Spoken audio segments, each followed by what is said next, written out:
Okay, what we're going to do now is we're going to paint the trebuchet. Notice that when we attach the arms to the base, that the throwing arm is about an inch away from the back of the base, with the counterweight holder pointed upwards. You got to have that slot upwards.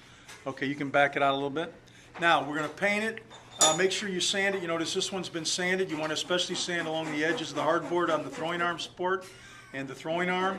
And after you fasten the throwing arm supports to the base, make sure you sand around those metal fasteners, those wood screws, and you put it in here. Now, obviously, you got to make sure you have safety glasses.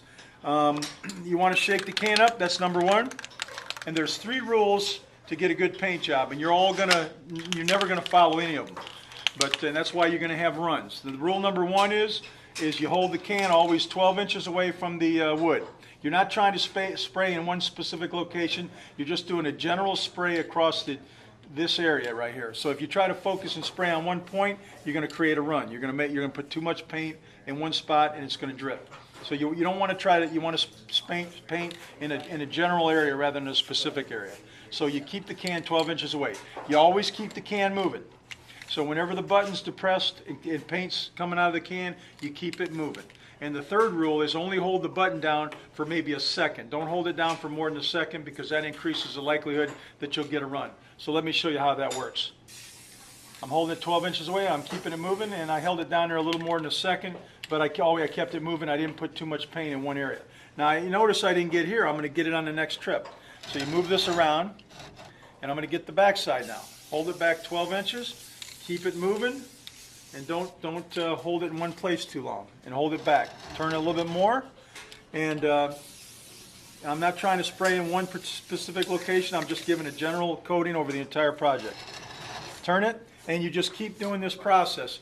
If you see that the paint is kind of glistening or it's glossy, you want to stop painting and let it dry for about 5 minutes. Come back in 5 minutes when it starts to get tacky, and it won't run if you put another light amount of paint on there. The trick is to do this slowly. It's a slow process. Now, the only people that can paint are the people that paid the lab fee. If you didn't pay the lab fee, it's not going to impact your grade if you didn't paint. We just don't have the resources for everybody to paint. Number 2, if you paid the lab fee and you don't want to paint, that's fine. It's not going to impact your grade. Painting is a voluntary process. So, but it would be nice if you guys got an opportunity to practice this, because we will probably be doing spray painting in the future, and this is a difficult proposition for a lot of middle school students. So again, the key: hold the can back. The farther back, the less likely you are to get a run.